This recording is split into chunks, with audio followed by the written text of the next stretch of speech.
কাউকে না কাউকে সাহস দেখাতে হয়, পথ দেখাতে হয়। ছাত্র রাজনীতি ছিল বলেই এদেশের সার্বভৌমত্ব স্বাধীনতা টিকে ছিল। যেই মেধাটা নিয়ে বিশ্ববিদ্যালয়ে ঢুকছে সেই মেধাটা যেন পড়ার টেবিলে রাখে।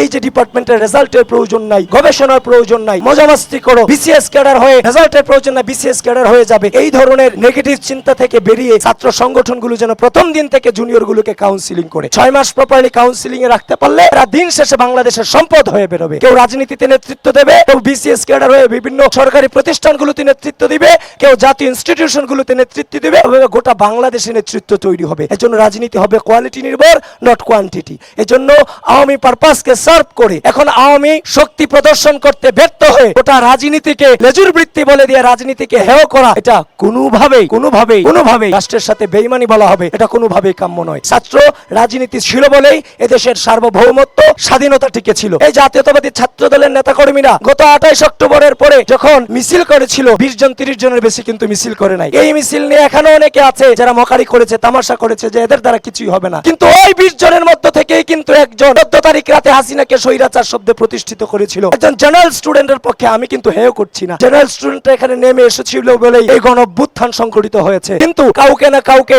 সাহস দেখাতে হয়, পথ দেখাতে হয়, কাউকে না কাউকে ড্রাইভিং সিটে বসতে হয়। সেখানে রাজনৈতিক ছেলেমেয়েরাই ড্রাইভিং ফোর্সে থেকে এই জাতিকে পথ দেখিয়েছে। সুতরাং রাজনীতিকে ঘৃণা নয়, রাজনীতিকে কোয়ালিটি নিয়ে আসতে হবে, নট কোয়ান্টিটি। সুতরাং নিজের ব্যর্থতা রাখতে রাজনীতিকে লেজুর বৃত্তি বলে কোনোভাবেই ছোট করা উচিত নয় বলে মনে করি।